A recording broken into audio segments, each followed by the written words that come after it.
Parang Game 7 lang, Game 1 mga idol, tinabla ni Jalen Brunson ang isa sa record ni Michael Jordan. Grabe to mga idol, matutulala ka na lang at mapapahawak ng ulo dahil ginawang slam dunk contest ng isa sa player ng Indiana Pacers ang laban. So official na mga idol, Rookie of the Year si Victor Wembanyama at historic mga idol ang pagkakasorpresa kay Wemby dahil mga legends and former Rookie of the Year lang naman ang bumate sa Alien Rookie. Gaya ni David Robinson, Kevin Durant, Chris Paul, Shaq, Grant Hill, Jason Kidd, Vince Carter, Allen Iverson, Pau Gasol, and LeBron James. Well, let's see kung makuha rin niya ang Defensive Player of the Year award kalaban ng kababayan niyang si Rudy Gobert at Bam Adebayo. So eto na, Game 1 agad na napabuhat si Jalen Brunson para sa New York Knicks laban sa Indiana Pacers. 10 out of 12 points lang naman ay nagmula kay Jalen Brunson sa simula ng opening frame. Hirap bantayan ng Knicks point guard pag one-on-one at lalo na pag nasa mid-range. Para sa Pacers, mas productive pa ang kanilang second unit kumpara sa starting 5 sa opening frame.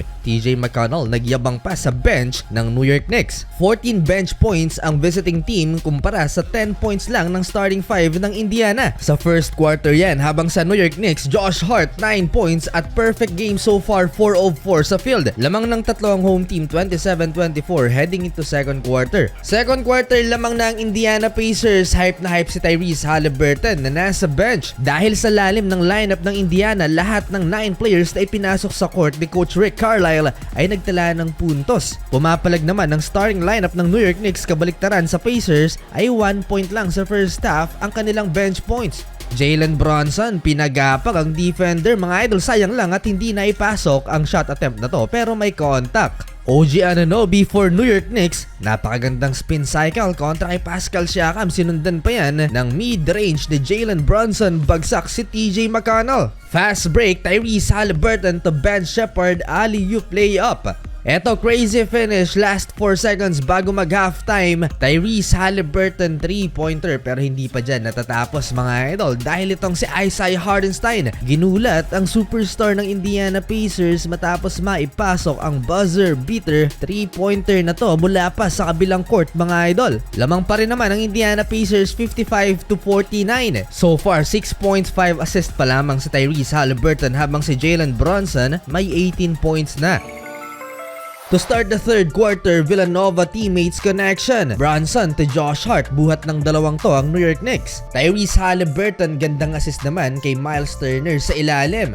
Tinangkaring i-posterize ng Pacers big man si Isaiah Hartenstein pero unsuccessful na uwi tuloy yan sa transition dunk ni Donte DiVincenzo. Sa mga hindi nakakaalam mga idol, matagal na ang rivalry ng New York Knicks at Indiana Pacers na nagsimula pa sa era ni Reggie Miller at Patrick Ewing. Ilang beses ding nagtapat sa postseason noong dekada 90 ang dalawang team na to. Well, kumanan na rin ang isa pa sa Villanova boy, si Donte DiVincenzo. Napakatindi ng college trio na to mga idol. Sila ang nagbuhat sa New York Knicks dito sa third quarter kaya lumamang sila sa Indiana Pacers. Si Josh Hart, daig pa si Isaiah Hartenstein ng kanilang big man with 10 rebounds at double-double na mga idol. Jalen Brunson, now you see me, now you don't, pero another missed highlight for JB, nagmintis ng layup. Parang roller coaster lang ang laban, lumamang ulit ang Indiana Pacers dahil dito kay Obi Toppin ng former Knicks. Nag-showtime ba naman in-game between the legs mga idol na parang slam dunk contest lang. Nakasagot na sana si Donte DiVincenzo, back-to-back 5 straight points pero pinasaya lang ang mga fans dahil itong si Miles Turner, buzzer beater 3-pointer to end the third quarter, 87-82.